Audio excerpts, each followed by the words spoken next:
Hi everyone, this is Mr. Albert and welcome to another video discussion for accounting. This is actually our first video tutorial for the second quarter of this semester.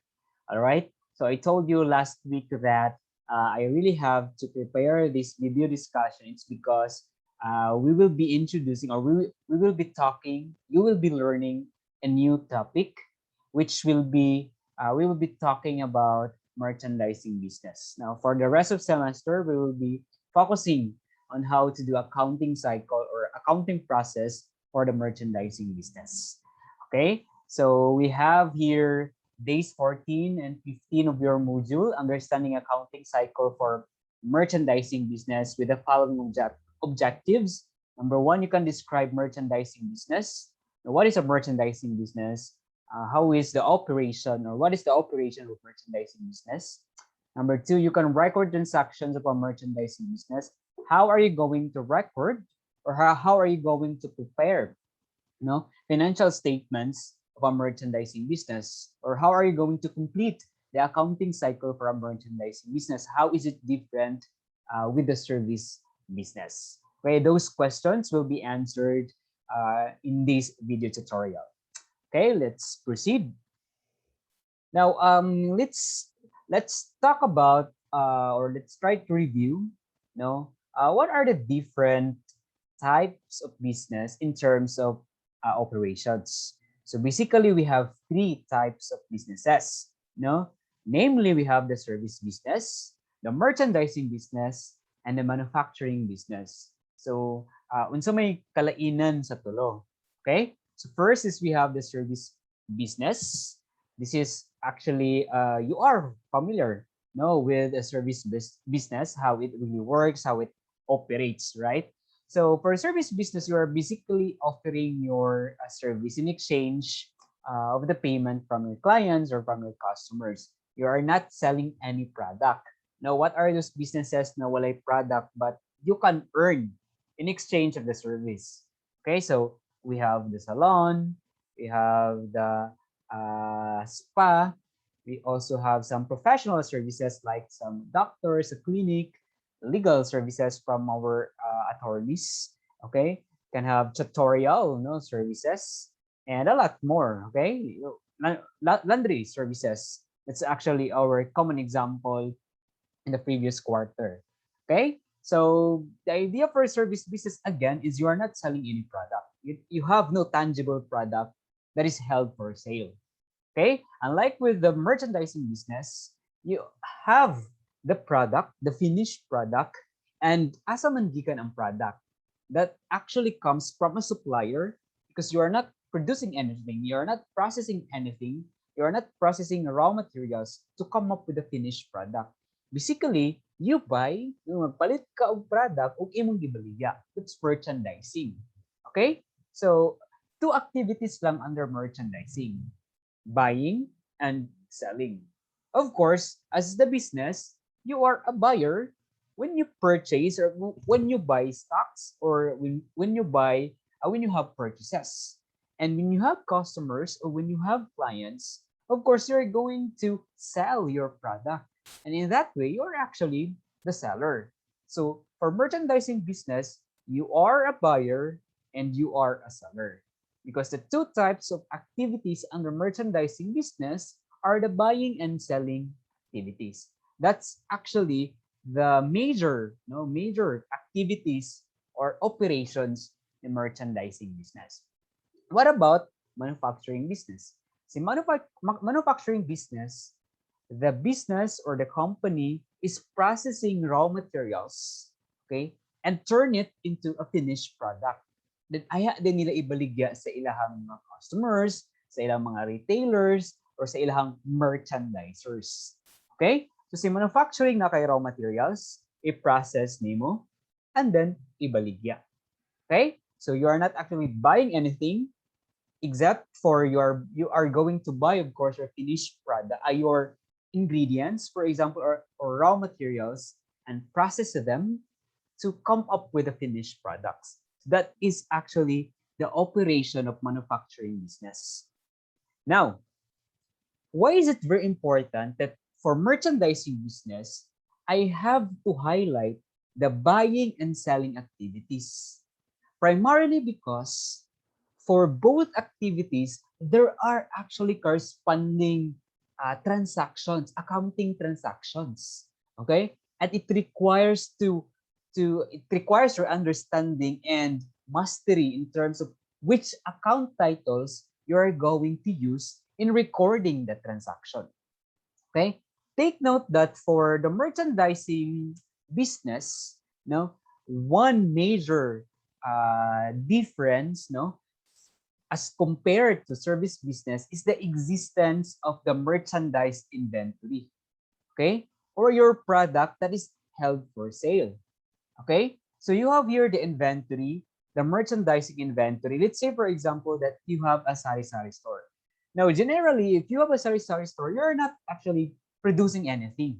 You are not making use of your raw materials, no? And then produce it into a finished product, unless otherwise you are a hybrid business that you are engaged in a merchandising business and in a manufacturing business. But let's say, for example, that you are solely a merchandising business, no? So you have your inventory. No, unsa ba yung mga inventory? These are actually the displays in store. Now, these are actually the products na imong ginabaligya for you to generate income.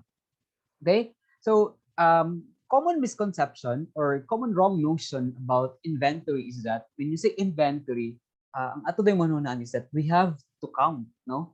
But supposedly, the inventory in accounting, no? Inventory in accounting is actually the actual products, no? The actual stocks inside your store nga imong ginabaligya. And when you say that you are going to count, no? To count your stocks, you have to say it, or you have to call it as you're going to count your inventory, or inventory count. Okay? So that's merchandise inventory. Okay, or other other books or other reference, ang ilang ginagamit kay inventory lang. But it's okay to use inventory and it's okay to use merchandise inventory. Okay? So also, as I said a while ago, that the business in merchandising is engaged into major type of activities. No, we have the buying and selling activities. All right. So, kanus aman mahimong buyer si business if you're engaged in merchandising business. Okay? Or kanus aman sa mahimong seller, no? Of course, kung mahukdan kag stocks, for example, no, balik ka sa sari-sari store because it's actually the most common, no? Common merchandising business ng mga nahibawan sa mga Filipinos.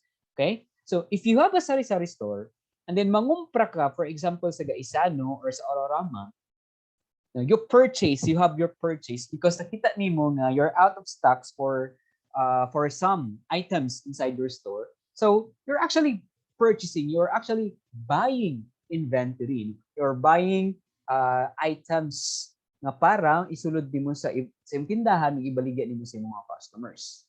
Okay? So the moment ka na si customer, nagpalit sa imuha, you are selling your product, you're selling your items inside your store. Okay? So buying and selling. Take note that again, why I am highlighting buying and selling activities. Again, primarily because each type of activity has a corresponding, accounting account titles that should be used in recording the transaction. Okay, so next let's proceed with the operating cycle of a merchandising business. How does a merchandising business generally operate? So first is that, of course, the owner or the business has the cash. Okay, and that cash or common laro, when you are engaging in a merchandising business and you have that, let's say for example, dako ang imong tindahan.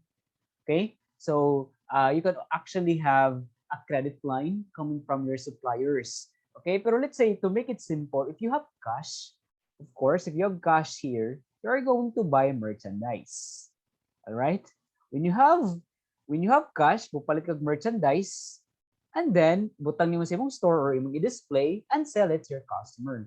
In that way, your customer of course will give you some money as a form of payment for the items nga gibaligya sa imong tindahan, no? With that collected or with that collection, no, you're going to buy again, you're going to use that again for merchandise, no? Nga merchandise nga ibutang nimo sa imuhang tindahan, okay? And then of course na po'y customer mo palit na pud ka og stock, okay? And then you're earning something. It's because ano ka magka-earn sa merchandising business? Of course, when you buy something, when you buy items that you're going to sell to your customers, tubuan mo na nimo. Okay? So, joker lang kayo, for example, kung nangumpra ka, no? Nangumpra ka sa gaisan o Nescafe, tag 7, dahil paabot mo sa tindahan imong gibaligya og tag 7 pod, di ba? So, there's no reason, it's not logical to sell your product like that. So, tubuan man na nimo. For example, tag 7 ang palit mo sa imong Kopiko Blanca. So pag abot nimo sa tindahan, imong patungan og 2. So that 2 pesos is actually your earning. Okay, less of course the other cost, no? So later on we'll be talking about what are these costs. So basically this is the operating cycle of the merchandising business. All right? Now let's proceed with the difference, no? The difference of statement of comprehensive income or the income statement of a service business and a merchandising business. Okay? For you to have an idea, no? Kung unsa man gyud ang kalainan ni merchandising business or ni service business in terms of generating profit. All right? Now for the service business, we have the single step, no? Single step or single step approach in the preparation of the statement of comprehensive income or the income statement. And for the merchandising business naman, multiple steps. Okay? Anong single step naman sa service business? Basically, you have naman the service income and then the revenue. In order for you to get the profit, you just have to deduct the expenses or the operating expenses. And you already have the profit or the net income, di ba? Revenue less expenses, profit na dayon. Whereas for the merchandising business, dagan pa kag agian for you to determine kung pila ang profit or net income ni business. Okay? So first is that you have the sales. So nga nung salesman, nga hindi man service income or service revenue.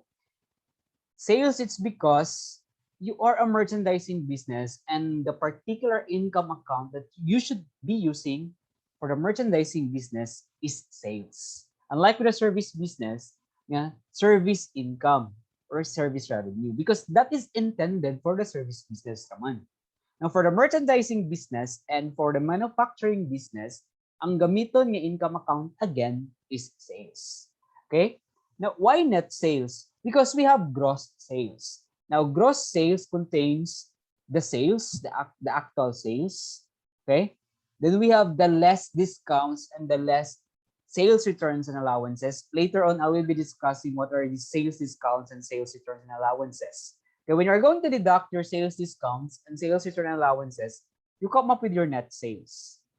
No? Take note that you are the seller. Therefore, what we are looking for the sales is those activities you are selling your product or the items. Okay? We also have the cost of sales. When you say cost of sales, these are the expenses, kumbaga, expenses na imong incur in selling your product. Okay? For example, balik ka sa tong coffee na example sa imong tindahan. Okay? 9 pesos, with a price of 9 pesos na ginabaligya nimo sa imong mga customer, gipalit nimo 7 pesos sa gaisano. Now, pila may cost, no? Kung nakabaligya kag 9 pesos na isa ka piece nga Nescafe or Kopiko Blanca rather. Okay? For 9 pesos, that is actually your sales. But how much is the cost of sales? Let's say 7 pesos ang pagkumpra nimo, pag-purchase nimo. So that 7 pesos is the cost of sales. But what if, for example, na ay piso nga alat nimo, no? Nga imuhang gipatong for your pamplete. Okay? Therefore, the 7 pesos is the purchase plus 1 pesos, no? As your transportation, kailangan mo nimo ibutang, no? Basically, we call that as freight, no? We call that as freight or the transportation cost in purchasing your product. Okay? So the 7 pesos na pumpra nimo sa kape and the 1 peso na patong nimo in buying, no, the transportation or in purchasing your product. Okay, that 7 plus 1, that 8 pesos is the cost of sales. Therefore, your gross profit is just 1 peso because 9 pesos since the selling price less the cost, that is 8 pesos. Okay, so that's actually your gross profit. Now, what about the expenses? What are these expenses? Let's say, for example, you are a big merchandiser, meaning you are, for example, Gaisano, you are Save More or nakay boutique sa Ayala or sa SM. So there are actually other expenses na dili siya attributable or directly attributable in selling your product. So unsa maning mga expenses? We have the administrative expenses. So what are these? For example, naakay mga tindera, okay? Naakay mga gabantay sa imong tindahan. Of course, sweldoan na nimo sila. So you have salary expenses. Of course, you have the kuryente and tubig, okay? Sa imuhang tindahan or kung nakay opisina, you have your Wi-Fi or internet so that to aid your operation. So of course, you will be paying for those expenses. So dari nimo i-reflect sa expenses, operating or administrative expenses. Because the cost of sales lang, basically duha lang gid ang makita dara. Ang cost sa imong purchase, meaning sa imong pagkumpra, pagpalit sa items, and then the transportation, the incurred transportation in purchasing your inventory or your purchases. Okay? And sales minus cost of sales, you have the gross profit, less expenses, and then you have the profit. Usually, napagali na siya less tax. Okay, so the bottom line is the profit after tax.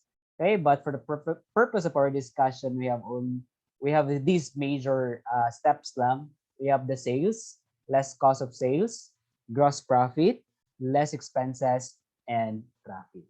So that's the difference, no? In the preparation of the income statement or the statement of comprehensive income for the service business and for the merchandising business.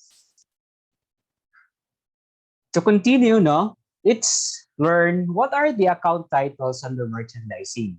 Okay, because there are actually account titles na makita nimo sa merchandising nga dili nimo makita sa service business. But of course, na po yung mga account title sa service business, a lot of account titles na ginagamit sa service business na still, no, you will be using under merchandising. Okay, so what are these, no, account titles? Okay, when the business is the seller, meaning when you are selling something, when you are selling your product or your items, or when you are selling your inventory, okay, so these are the common account titles that you will be using. You have the sales discounts, sales returns and allowances, the freight out or transportation out. Take note that when you are the buyer, when you are buying, okay, so these account titles should not be used, okay? Whereas if you are the buyer, these account titles, you are going to use this one. Purchase, the purchase discount, the purchase returns and allowances, and then the freight in.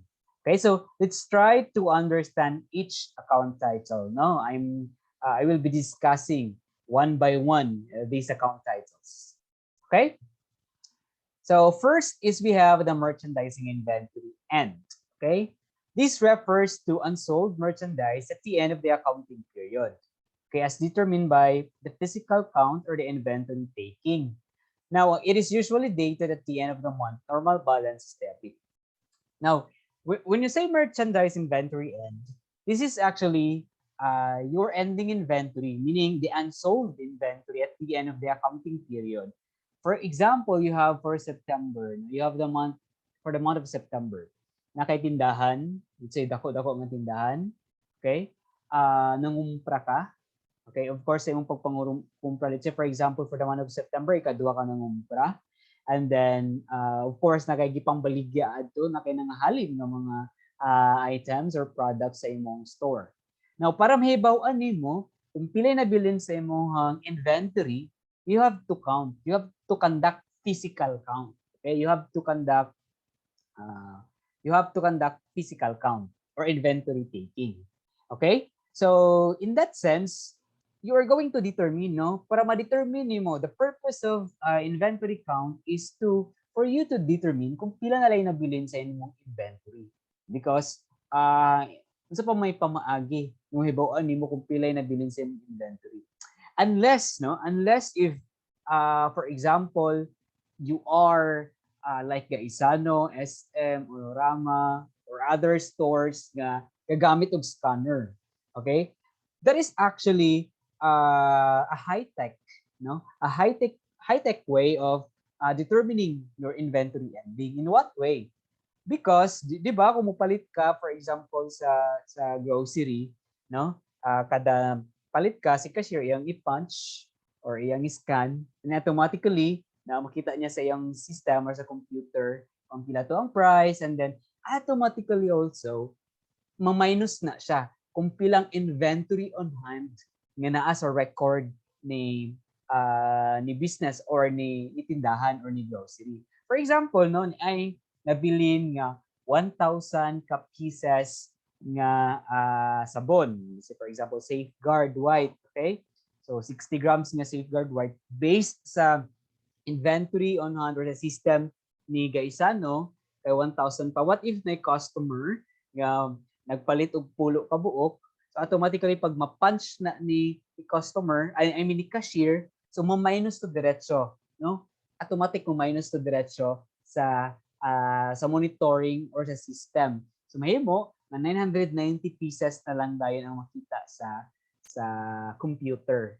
Okay? So if you are the owner or kung ikaw isa ka supplier and you really want to determine kung pila na nabilin sa imuhang product, no, and then you have the scanner, automatically i-open lang yung system and it will provide you with the on-hand inventory kung pila na bilhin. And then crucial lang din is that your inventory on hand should and your inventory sa system, okay, should match, meaning kung 990 ang sa imuhang system, dapat physically when you're going to conduct physical count, no, the remaining inventory should also be 990 pieces. Okay, so that's the merchandise inventory ending.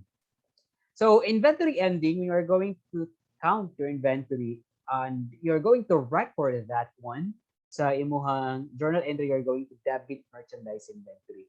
Okay, but for the journalizing part, we'll be discussing that next week. No, so our purpose for this week is just to get familiarized with these account titles under merchandising business.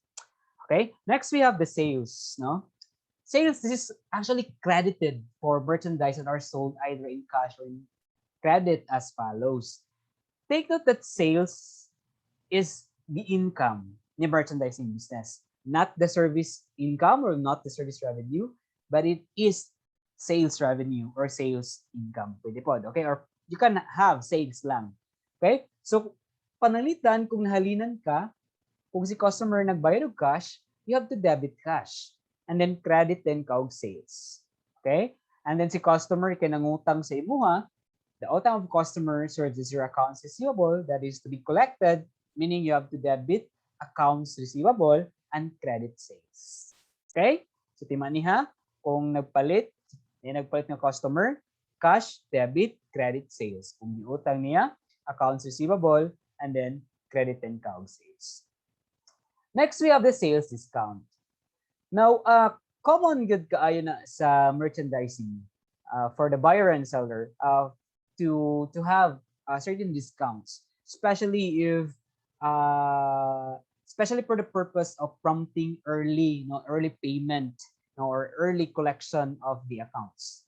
Okay? Si sales discount, ginahatag siya sa mga customers para sa'yo sila mabayad. No? Para ma-encourage sila nga, sa'yo ko mabayad kung kaya maka-discount ko.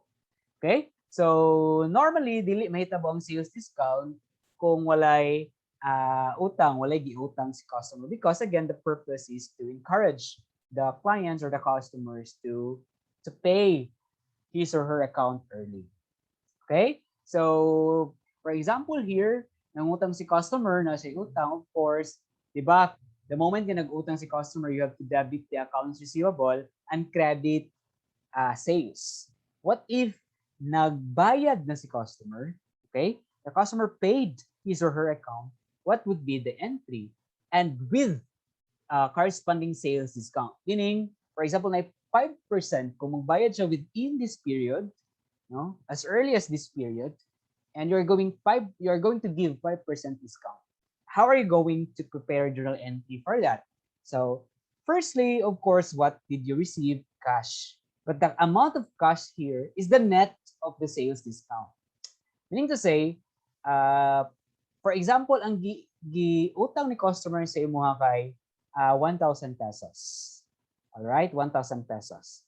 Dahil nagbayad man siya og sayo, and then according to your agreement na kung makabayad siya within 5 days, tagaan mo siya 10% na discount. Okay? Nagbayad siya within 5 days, 1,000 yung giutang, 10% discount. Therefore, credit ka accounts receivable nga 1,000, pila mo na-receive no cash? 1,000 ba? No. Because you are giving 10% discount. And how much is 10% of 1,000? That is 100. Okay, so cash received is 900, and then debit din kag sales discount na 100. Why is that so? It's because sales discount is a contra sales account. Meaning when you say contra sales accounts, later on you will be deducting the sales discount to come up with the net sales. All right?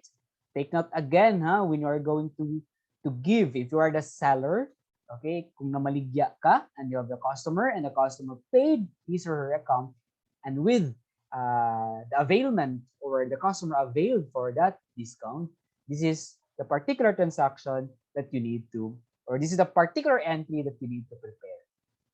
Okay, next we have the sales returns and allowances. It is unavoidable that the customers will return some defective items. Meaning to say, di ba, di gina malikayan kung palit ka, especially in bulk, kung dagan ka gikumpra sa imong supplier na magiuban dara nga mga bad orders or mga daot, no, defective as I said, or na wrong yun ang pag-order and then na-record na siya as sales ni business. Okay? Ang may tabo is that si customer, imo nang iuli. Okay? And it's actually part of the customer loyalty or the marketing strategy of the business. Now, of course, we are going to give allowance, sales returns and allowances for the customers. Kaya nga naman, kung dili na nimo dawaton ng iyang giuli, posible nga mawad-an ka ang customer. Therefore, at certain point, tagaan nimo siya og amount, or that allowances, as I said, na pwede na iuli, i-return ng iyang gipalit sa imuha ng mga items. Now, the moment nga nag-uli si customer of items, what would be the entry for that transaction? So of course, you have to debit sales returns and allowances and credit cash and accounts receivable. Why is that so? Because, di ba, for example, nagpalit si customer sa imuha from the previous transaction, so may entry na, di ba, debit kag cash. Okay, the entry when the customer bought something from you, you are earning, okay, nakay revenue, nakay sales. So that is cash and credit and kag sales. Pero partly, as giuli nga items sa imuha tungod lagi kay bad order or defective, ang mahitabo is that mag-debit kag sales return allowances, because again, same with sales discount, it is a contra sales account which later on will be deducted from your gross sales to come up with the net sales. Okay? And then credit din kag cash accounts receivable. Nganong credit man kag cash? Say for example, cash di siya nga transaction, of course, tag-uli si customer, ibalik nimo ang cash. Refund. Okay, refund for the return allowances. So, nagpagawas ka og kwarta, credit. Okay? What if giutang ni customer? Same debit, sales return allowances. Nag-credit din ka og accounts receivable, meaning to say, giminus nimo sa account ni customer sa iyang utang sa imuha. So when you are going to credit AR or accounts receivable, that means to say that you are decreasing the account of the customer, meaning na minusan na iyang utang sa imuha. Okay? So that's for the sales return and allowances, no, and then the sales discount. All right. To continue, no, let's talk about these cost accounts. Unsay mahitabo or what are the account titles na maapektuhan or gamiton when you are the buyer? Ganina, no, we are talking about the sales and you are the seller. But what if unsay mahitabo kung ikaw ang buyer? Ikaw ang magpalit gikan sa imong supplier. You are the customer. Customer ka sa imong supplier. Now, what are the account titles and what are the transactions? Firstly, kung magpalit ka sa imuhang supplier, you call that actually as purchases. You purchase something. And purchases is an account title intended to be used for the merchandise or for the items na imong gipalit sa imong supplier. And how are you going to record that? Let's say, for example, that nagpalit ka o you are into buying and selling t-shirts, no? Kay imo siyang i-online selling. Okay? So naka supplier coming from Manila and worth palit ka og mga simina or mga shorts or whatever worth 10,000 pesos. That 10,000 pesos is your purchases. Okay? And if you do accounting for that particular example, you have to debit purchases and with the amount 10,000. And if you paid cash for that transaction, meaning that 10,000 is being paid to cash via GCash baka or COD, cash on delivery, pag-deliver sa imo sa iyong balay. So, or sa imong tindahan. Okay? So you have to credit cash because nagbayad man kag 10,000 for your purchases. Now, what happen if imo siyang giutang? Usually, no, if ang customer o ang ikaw, the customer and your supplier para dali sa inyo ang transaction, amoy kasabutan na tagaan ka og credit line or credit limit ni supplier. Okay? Dayon ang payment dayon kay ay ra buhaton, ay ra nimo bayaran kumbaga imong account once nga nahali na nimo imong mga supplier. May mga ingan na imong mga supplies or imong merchandise or items. May mga ingan ng arrangement in merchandising and buying and selling activities. Okay? So imo siyang giutang, for example, so you have to credit accounts payable. Anong credit accounts payable? It's because what man ka nagbayad, but you receive your items or your merchandise. That's actually your purchases. You know, it's not asset the purchases, it's cost. Cost pa ni siya. Like, because common misconception, okay? Common nga panguna-una sa mga students kasi purchases kay asset siya mo debit. No. Purchases is a cost account. Later on, you will know anong cost account man siya. Because purchases is not reflected in the statement of financial position. Okay? It is actually used to compute kung pila ang para may bawaan nimo kung pila imo ang cost of goods sold later on. Okay? So going back to our example, kung imo siyang giutang, you have to credit accounts payable. Accounts payable is a liability account and you are going to credit it, meaning to say you are increasing your accounts payable, meaning increasing yung utang. Okay, that's for purchases. Next, we have the purchase discounts. This is credited when discount is availed from supplier for early payment or merchandise purchase on credit. Ganina, I talk about the sales discount. The sales discount, again, if you go back here sa table, okay, go back here sa table, the sales discount is when you are the seller. Si purchase discount when you are the buyer. Okay? Unsa may mahitabo or karon sa may nimo gamiton sa purchase discount. Purchase discount, you're going to use that account kung ikaw nagpalit ka sa imong supplier, then si supplier naghatag og discount sa imo.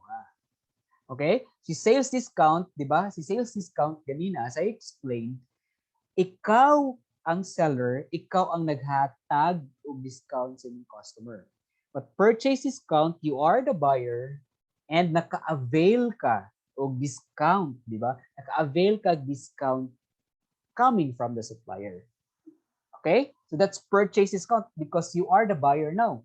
Meaning nakagi-purchase and then naka-avail ka purchase discount. Now, normally, okay, if the transaction is in accounts payable, meaning imong giutang ang imuhang purchases, imong merchandise, okay? So of course, this is the entry, you know, for the purchases, but the purchase discount is designed na gyapon na siya ni supplier for you, the buyer, to be encouraged to pay your account early. Okay? Tungod kay, if ever, for example, na, if you are going to pay your purchases or your account within these 10 days, no? Tagaan ka nag-purchase discount. It's a 5% purchase discount. Okay?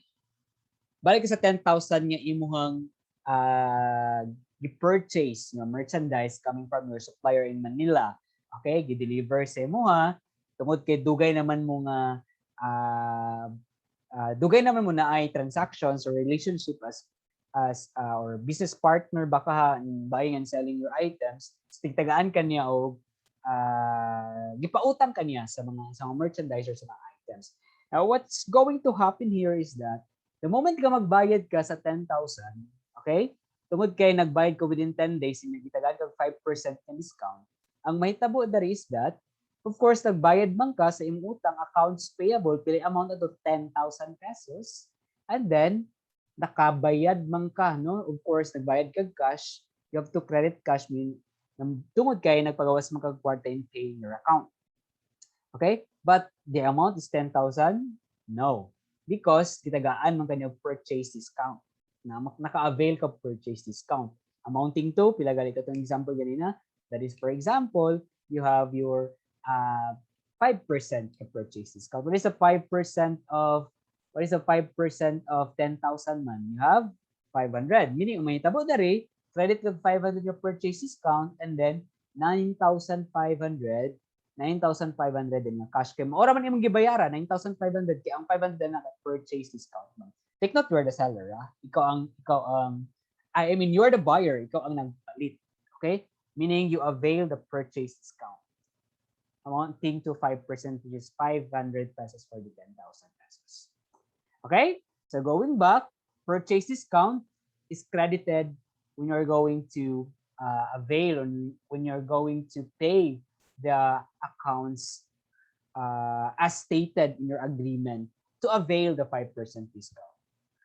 You have to credit that one opposite with the purchases because it's contra purchase account. The purchase discount is contra purchase discount. Later on, when you're going to compute your cost of goods sold or cost of sales, you will be deducting purchase discount to the total purchases. Okay? So purchases and purchase discounts. Next, we have here purchase returns and allowances. Ganina, I explained or I discussed about sales returns and allowances. How is it different from the purchase returns and allowances? Balik ka pa sa table. Si sales return and allowances, ay ano mo na gamiton kung ikaw seller, naghatag ka og discount sa imong customer. Si purchase returns and allowances, you are the buyer, meaning of course nagpalit ka og mga merchandise items, no, napalit ka og kanang items nga imong ibaligya. Dayon si buyer naghatag og allocation for you or allowance na if ever ang imuhang na-receive na product or ang item kay defective or bad order or na wrong lang jud ka og order, so na kay chance nga imo nang iuli. Okay? So the moment nga mo siyang iuli, okay? This is the entry. Okay? So cash, debit cash or accounts payable, and then the amount of, and then the crediting of purchase return allowance is the amount of that returned items. Okay, for example, sa 10,000 ni imong giuli, okay? Sa 10,000 ni imong giuli, and then ay 10,000 yung purchase sa imong supplier sa katong taga Manila sa mga sinina. Okay, and then na find out ni mga ang 1,000 day adto kay defective meaning gisi-gisi. Okay? So imong giuli. Take note ni imo siyang giutang, di ba? So, then wala pa nabayaran, for example. So may tabuan na, you have to credit purchase returns and allowances and debit din kag accounts payable. Nga na-debit mga accounts payable, of course, imong giuli ang items. And then, namoy agreement ni supplier o ni seller nga allowed, pwede ra ka nga mag-uli kung defective yung mga item. Okay, that's really part of their responsibility to keep you as their customer. Okay, kay kung dili na sila musugot nga dito mi uli, nya sala nila, okay, sala nila nga defective or bad order ang mga dawat or bad dili maayo or defective ang mga items yung mga dawat. So of course they are going to accept the returns, okay? And then consequently, may tabuan na they are going to minus that sale and sales. Since imo po as the buyer, so you have to debit that as accounts payable, meaning deducting your accounts sa ilaha, because accounts payable again is liability account and we are going to debit that one. It means that you are decreasing the account. Okay? And then credit din ka purchase returns and allowances. Why credit purchase and returns and allowances? The same with the purchase discounts credit, because these two accounts are contra purchase accounts. Meaning to say, as I said, Dinina, you will be deducting this amount here, the purchase discounts and the purchase returns and allowances from the total purchase to come up with the cost of sales. Okay? So, I hope you're still with me and you're following, no? Kumalibog yun mo unsa si purchase returns and allowances and then si sales returns and allowances, go back to my provided table and then tanawa unsa difference again. Kung si sales returns and allowances, you are the seller, and purchase returns and allowances, you are the buyer and you avail or you return something to your supplier. Okay? Now, let's proceed with the transportation cost or the fleet in. This account is debited for freight and handling charges or merchandise purchased by the buyer and the customer via land, sea, and air transportation. Okay. Diba usahay if kung nakabantay mo, if you na may kaila nga gabay and sell siya, imong kaila magbayad or kamo baka sa inyong family magbayad mo sa shipment, shipping fee and or for the transportation. Labi nag-agikan sa Manila, no, dako-dako gay kag mabayaran for your delivery fee or for the shipping fee. Of course, in a merchandising, that transaction is really very common. And usually, unsa may treatment the merchandising business in terms of the freight or the transportation. In pareha now, transportation in and freight in these are cost account, no? And treatment na is that these are cost. And ideally, when you say cost, imo na siyang that's your basis before ka mag-mark up sa imuhang or magpatong kumbaga sa imuhang product. Di ba? O what do I mean in saying na imo siya gipatong? Di ba? Going back to our example ganina sa coffee. Oh, nagpalit ka og coffee sa Gaisano, 7 pesos imong kumpra. So that is your purchase. 7 pesos is your purchase. And then nagcalculate kag 1 peso nga pampliti, no? Assuming lang yun 1 peso per piece ang imong calculation for that particular item. Therefore, your total cost is 8 pesos. The 1 peso there na imuhang allocated for transportation is the transportation in or the freight in. Okay? So, this is actually considered as part of the cost and being added to purchases accounts to determine kung pila ang total na cost, okay, for that particular item or merchandise. Now, what's the entry? Ano sa may entry for the freight in or transportation in? You have to debit transportation in, freight in, and then credit cash or accounts payable. So, ganun nag-credit mga accounts payable or cash. Si transportation in and freight in is not an expense account. Okay? So dili na siya expense account, but it is a cost account.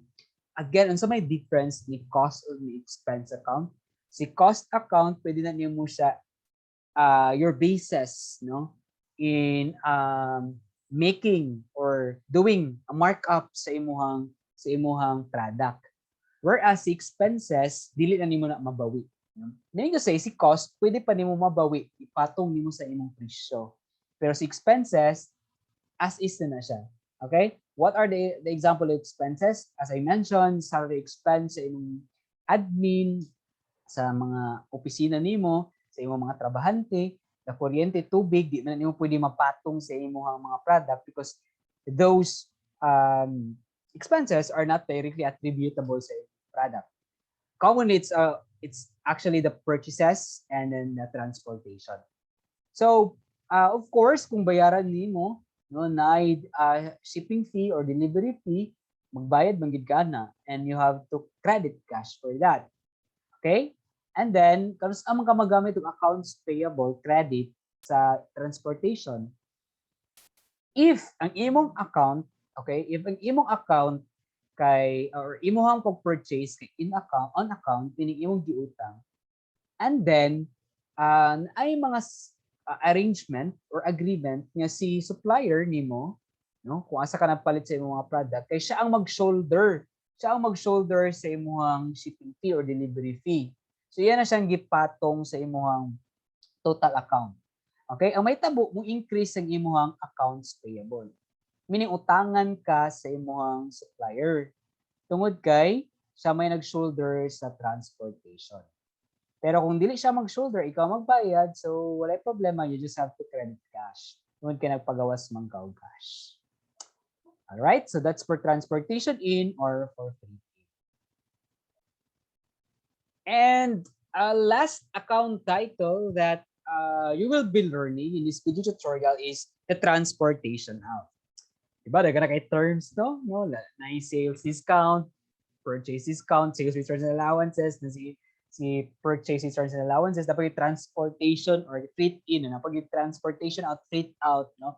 How do transportation out and transportation in or freight in, freight out differ? Yan yeah, simple lang yun siya. Si transportation out, si freight out, the expense account. Si freight in or si transportation in is an cost account. Pero pag abot yung transportation out or freight out, this is an expense account. Selling expense account. Okay? Selling expense. As you can see here sa table of here, as I presented, the freight out is when you are the seller. Freight in is when you are the buyer. So, to discuss, no, so may mahitabo ni transportation out or freight out. Diba, kung nakay customer, no, nagpalit siya sa imo, take note, you're the seller, ha? Nakay customer, nag-order sa imo, ha? And then, taga Bukidnon ang imong customer, and nara ka dali sa Cagayan. And then, you promise or you agreed nga ikaw ang mag-shoulder sa pagpadala sa iyang gipang order dito sa Bukidnon.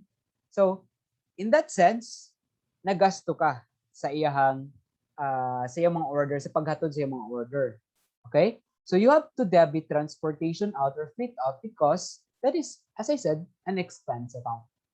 Okay? Increasing the expense account, you have to debit it. Okay? I-debit nimo ang transportation out, freight out because again and again, this is an expense account. Okay? And credit din kag cash kung imong gibayaran is cash. Okay? Kung gibayaran nimo ang pampliti ni gibayaran nimo ang paghatod sa items ni customer, you have to credit cash. Ug nganong nag-credit man kag accounts payable. Ngani mahitabo. If si customer nangutang sa imo wala niya gibayaran, meaning nangutang siya sa iyang merchandise or items sa imo, okay? And then inyong agreement kay siya ang mag-shoulder, no? Siya ang mag-shoulder sa say for example sa delivery fee, no? Sa delivery fee sa iyang mga orders, okay? And then giutang niya to iyang mga gipang orders, okay? Siya mag-shoulder pero ikaw nagbayad. Am I making sense? Okay? Meaning to say, imong agreement kay nga niya. siya ang mag-shoulder, meaning i-charge nimo sa iya ha, pero ikaw magbayad. Nga naman, kay ikaw may magpadala sa items, di ba? For example, ipadala nimo sa GRS or sa LBC. The moment nga gi-prepare nimo mga items, nagbayad ka sa GRS, nagbayad ka sa GRS o sa LBC. Pero kato imo lang siyang gitaplan sa tungod kay paninglon ra gyapon to nimo sa imong customer. Okay? Therefore, tungod kay paninglon pa man to nimo bisig ikaw nagbayad, and you have to credit that or you have to treat that as credit accounts payable. Okay, and that you're going to actually charge that transaction or that delivery fee to the account the customer. Okay, so that's debit transportation out or fleet out, and credit cash or accounts payable depending on the transaction. Okay, so that's for transportation out and transportation in. Going back here sa table, okay, para gid maklaro, ti man niya sales, seller, na kay gibaligya, na kay halin. Okay, na maligya ka og product. Purchase, you are the buyer, nagpalit ka og product sa imuhang supplier. Purchase, you call as purchase. Sales discount, you are the seller, naghatag ka og discount sa imong customer. Okay? Purchase discount, you are the buyer, meaning to say that you avail no discount from your supplier. Okay? Kay ikaw man ang buyer, ikaw ang customer, na kay na-enjoy, na kay na-avail ng discount. Sales returns and allowances, you are the seller, naghatag ka og allowance na pwede pag-uli si customer sa imuha for reasons like defective, wrong orders, or bad orders. Purchase returns and allowances naman is you are the buyer, ikaw ang nag-uli sa imuhang mga defective or bad order or wrong order sa imuhang supplier. Fleet out, ikaw seller, ikaw ang nagbayad or nag-shoulder sa delivery fee or the shipping fee sa imuhang sa order sa imong customer. Fleet in, tungod kay ikaw ang buyer, imong gi-shoulder o imong gibayaran ang imuhang the shipping fee or delivery fee of your purchases. Tungod kay nagpalit ka, of course gihatod sa imuha, and then you incur transportation costs for those items, and the account title that you should be using is the freight in or the transportation in. All right? I hope that's clear now. Now, lastly, we have here the discount terms. This one, okay? This is really something new to you. So we have here the 210 and 30. Now, when you say discount terms, this is one way of agreeing, no, or one way of communicating, no, pila de ang ma-avail nga discounts nimo. Or di ba sa business mathematics, we have the discount series. Okay? So the letter B is actually a discount series. Okay? Now, if you have 2/10 and 30, sa may but pa sa butana? 210 and 30. Let me read, no? This means that the account is paid, collected within 10 days from the date of the invoice. A 2% discounts can be availed. After 10th day, no discount shall be given. Okay, so may but pa sa butana, meaning to say, this over 10 here is pertaining to days. Meaning, this is the discount period. Meaning to say, kung makabayad si customer or makabayad ka as the buyer, ikaw ang buyer, within 10 days, na kay 2% discount. Okay, 210, 2% discount if paid within 10 days. Kung 11, for example, nangutang ka kay October 1, and then nabayaran mo October 5, sulod ba ka sa 2% ka discount? Yes, because October 1 to October 10 pa man ang validity kumbaga sa discount. Okay? Beyond October 10, say October 11 to October 12 onwards, you can no longer avail the 2% discount. Okay? And 30 naman is the due date kumbaga sa imuhang giutang. Meaning to say that you have to pay for the account within 30 days, or else mag-due na siya, and then it is demandable, meaning pwede na maka-demand si supplier nga kailangan mo bayad na ka, mag-prompt na siya sa imo, and then some supplier kay tubuan nila interest, no, kung dili ka makabayad after, of course, some considerations. Okay? Next, we have here 210, 120, and 30. This is a discount series. Series rather. So you have 210, 1 over 20, and 30. When you're going to pay that within 10 days, you can actually have 2% discount. Pero if dili nimo makaya within 10 days, pwede ra nimo after 10 days, start ka count 11th day, padulong 20th day na kay 1% discount. And of course, the account is payable for 30 days. So this is actually nice, di ba? Compared to letter A. Ano man? Because kung di ka makabayad 10 days, na pa man kay 1% discount. Dili pa rin ani nga within 10 days, di ka kabayad 2% lang. Di ba? But for B, it's 210, 120, and 30. Again, 2% if you pay your account within 10 days, 1% naman within 20 days, and then that is payable for 30 days. And lastly, we have 210 EOM, meaning 210 end of the month. So, EOM, end of the month. So sabay but pasabot na. This means to say that a 2% discount can be availed or given if paid collected within 10 days after the end of the month. Let's say end of the month for September is September 30. Okay? And then you have to count 10 days for that. Okay? If mag-end siya September 30, pila ka days na pwede ka maka-avail of 2%. Mag-count ka 10 days. So meaning to say that is October 1, October 2, 3, 4, 5, 6, 7, 8, 9, 10. So within that days, you can actually avail the 2% discount. Okay? If imo siyang gibayaran or nakolekta baka nimo if you are the seller within 10 days, then you have to give 2% discount. No? 2% discount for the customer. Okay? So EOM again is end of the month. So I think it's easy to remember the discount terms naman. Basta ang denominator lang is the number of days, and then the numerator is the amount of discount or the percentage of discount, and usually N30 meaning the due date for that account. EOM is end of the month. All right? So that ends our discussion now for the merchandising business. I hope that you're following and you're learning something. Okay, especially that this is really a new topic for everybody. Next period or next meeting rather, next week, you're going to journalize transactions for the merchandising business, and after that, the preparation of the financial statements of the merchandising business. Okay, so I hope that you are going to study in advance, especially for the two inventory systems that we will be using for the merchandising business, because it's quite challenging. You really have to remember everything.